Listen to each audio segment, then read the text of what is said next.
All right, Padres, they lose the series finale to the Phillies, and then they lose the series, obviously, to the Phillies. Split the first two games, lose today. I thought going in, maybe the Padres win this game, and this kind of irritates Padres fans because, hey, they beat another good team. Why couldn't they do that against the bad teams? Why couldn't they do this more consistently throughout the year? But they ended up almost getting shut out. They score one run there late. And yeah, I mean, they didn't get a hit till what, the fourth inning, I think. Manny with the single. Bogarts got a hit late. They got like 3 hits total in the game. Bad offensive performance. They got dominated by Zach Wheeler. And of course, you have a former Padre and Matt Strom go close them out. So, yeah, the interesting thing that happened today was that Tatis, he ends up playing second base. He comes in from right field, and I just don't understand why they had Tatis go play second base.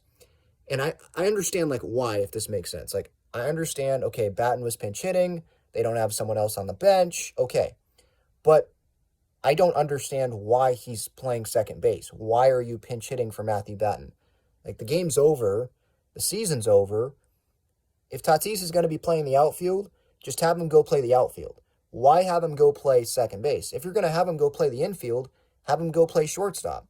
Or does Bob Melvin just not want to answer questions post-game about, oh, are you thinking about maybe having him play shortstop next year or something? You know, those early questions about that. Is that what he just wants to avoid that?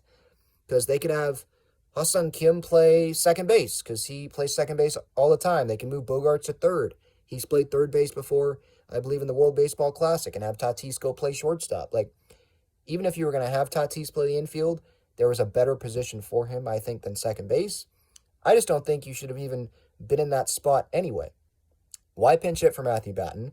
Or, if you are going to, why is Jurickson Profar sitting in El Paso hitting home runs there when he could be on the roster? Like, why sign him to a minor league contract at the end of a season that's already over if you're not going to play him at the big league level? That doesn't make a whole lot of sense to me. So, we'll see what Bob Melvin says in his post-game. But yeah, it's just a dud, pretty much. Just flat. Zach Wheeler dominated, really. And Michael Wacha, like, he kind of kept the Padres in the game. First inning could have really got out of hand there, but he only allowed 1 run on the Schwarber absolute bomb. He loves hitting just tanks at Petco Park. Obviously, the one in the postseason last year, and then this one went like 3/4 up the batter's eye in center. You know, Grish gave the courtesy jog, you know, going to the wall, but he knew that was gone. Might as well just stayed exactly where he was at in center field there. But yeah, I mean, Wacha, he didn't go very long, and it definitely was not his best outing, but regardless of how his outing was going to go, like, the Padres weren't going to win this game based on how the offense performed or the lack thereof, you know, of offense in this game. So a lot to discuss on the live stream here in a bit.